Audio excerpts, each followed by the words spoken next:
Live नहीं है। आज करेंगे हम क्लास 11 बिजनेस स्टडीज़ एंड आज का हमारा टॉपिक है रिटेन्ड अर्निंग्स क्या होती है, इसके मेरिट्स क्या हैं और इसके लिमिटेशंस क्या है।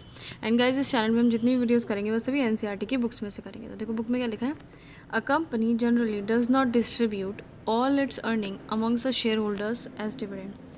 इसमें लिखा है भाई, चाहे कोई भी कंपनी हो, वो कभी भी ऐसा नहीं करती है कि इसकी जितनी भी अर्निंग्स है उसको डिस्ट्रीब्यूट कर दे, यानी बांट दे शेयर होल्डर्स में। अभी शेयर होल्डर्स हैं, उन्होंने हमारी कंपनी के शेयर्स खरीदे हैं, हमारी कंपनी में पैसा इन्वेस्ट किया, उसके बदले उनको कुछ तो मिलना चाहिए ना। तो अपनी अर्निंग में से हम थोड़ा सा हिस्सा शेयर होल्डर्स के नाम कर देते हैं और जो हिस्सा हम उन्हें देते हैं उसको डिविडेंड कहा जाता है, उसका नाम है dividend. A portion of the net earnings may be retained in the business for use in the future. अब देखो हम क्या करते हैं, हमारी जितनी भी अर्निंग्स होती है, जो हम पैसा कमाते हैं, उसका एक थोड़ा सा पोर्शन यानी ज़रा सा पैसा निकाल के रिटेन कर लेते हैं। रिटेन यानी बचा के रख लेते हैं अपने बिजनेस के लिए, ठीक है, ताकि हम ज़रूरत पड़े तो फ्यूचर में उसे यूज़ कर लें। दोबारा बता रही हूँ, हमारे बिज़नेस में हमें जो अर्निंग होती है उसका थोड़ा सा पैसा हम बचा के रख लेते हैं भविष्य के लिए, कि अगर अब फ्यूचर में कोई दिक्कत परेशानी आए तो इस पैसे को हम इस्तेमाल कर लें। इसे ही रिटेन्ड अर्निंग्स का नाम दिया गया है। It is a source of internal financing.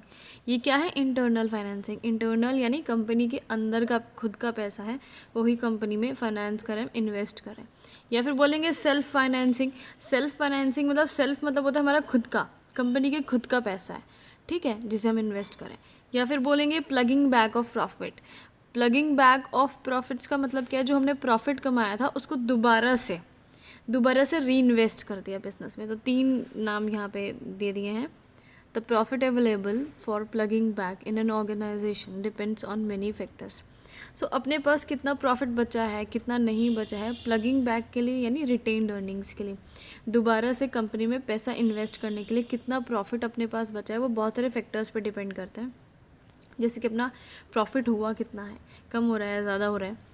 ये अपनी डिविडेंड पॉलिसी कैसी है। डिविडेंड पॉलिसी से इधर मतलब है, जैसे कि किसी की डिविडेंड पॉलिसी ऐसी होती है उनको फिक्स डिविडेंड देना ही देना पड़ता है, ठीक है, चाहे अर्निंग कम हो चाहे ज़्यादा हो। या कभी कभी डिविडेंड पॉलिसी ऐसी होती है बहुत आराम से लिबरल सी होती है, उसमें लिखा होता है भाई कोई दिक्कत नहीं है, अगर ग्रोथ आप कंपनी की कर पा रहे हो पैसा इन्वेस्ट करके तो ठीक है, पैसा कंपनी में इन्वेस्ट कर दो, मत दो हमें डिविडेंड, है ना।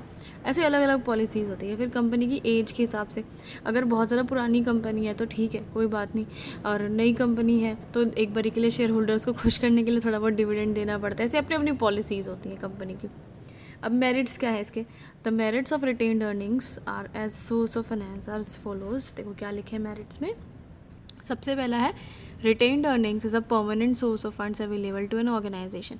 यहाँ पे लिखा है परमानेंट सोर्स। परमानेंट सोर्स का क्या मतलब है कि जो आपका पैसा है रिटेन्ड अर्निंग का, जो प्रॉफिट यानी आपका है, वो परमानेंट है भाई, आपको किसी को वापस नहीं करना है। एक बारी कंपनी में इन्वेस्ट कर दिया बात खत्म, आपका खुद का पैसा है, किसी को वापस नहीं करना, परमानेंटली वो कंपनी में ही घुस गया पैसा। चलो नेक्स्ट पॉइंट पढ़ते हैं।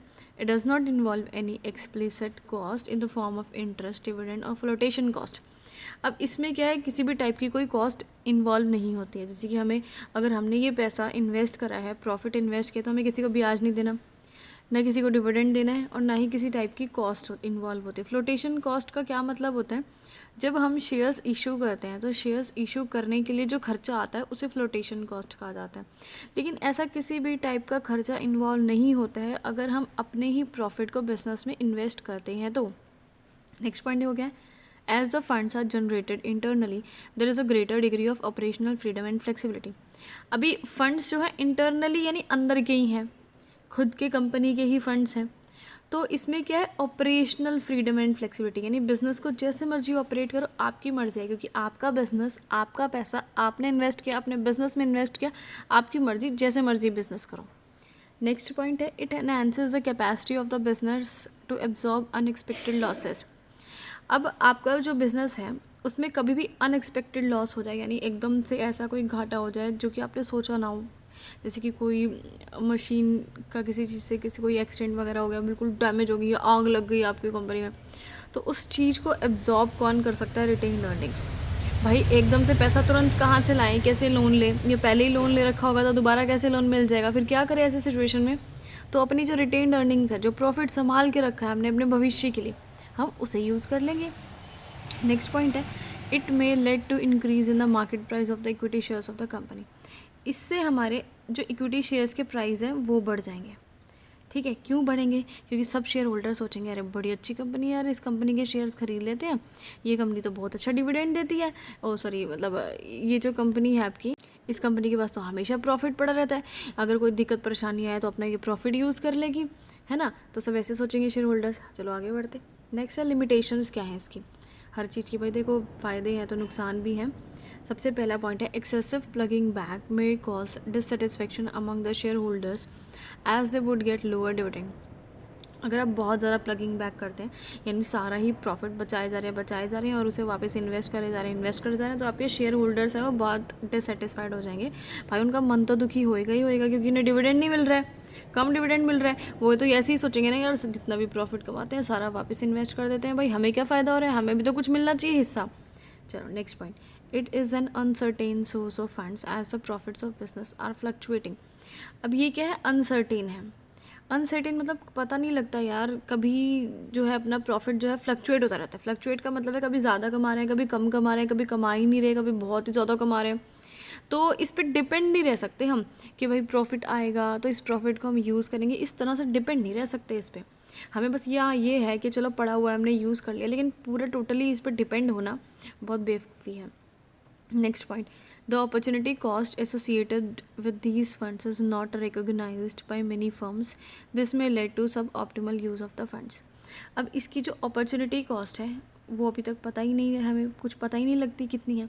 अब जैसे कि चाहे हम शेयर्स इशू करें, चाहे डिबेंचर्स इशू करें, चाहे कहीं से लोन लें, सबके बदले हमें कुछ ना कुछ देना पड़ता है। चाहे ब्याज देंगे हम, चाहे डिविडेंड देंगे हम, चाहे कुछ भी दें, है ना, हमें कुछ ना कुछ देना पड़ता है यहाँ से पैसा उधार उठाने के लिए। लेकिन इस केस में हमें अपॉर्चुनिटी कॉस्ट के बारे में पता ही नहीं कि हम क्या दे रहे हैं, क्या गिव अप कर रहे हैं इसको पाने के लिए। तो इसकी वजह से क्या होता है, हम इसका बेस्ट यूज़ नहीं करते हैं। एक तो हमें ऐसा लगता है ना फ्री का पैसा है, एक कोई हमें 100 रुपये दे जाए, ठीक है, हम उसको ऐसे उड़ा देंगे, लेकिन हम अपनी मेहनत से 100 रुपये कमाएंगे ना, ठीक है, कहीं से बड़ी मुश्किल से ब्याज पे उठाएंगे तो उसका बहुत बढ़िया इस्तेमाल करेंगे, है ना। इसलिए वीडियो ख़त्म आपकी।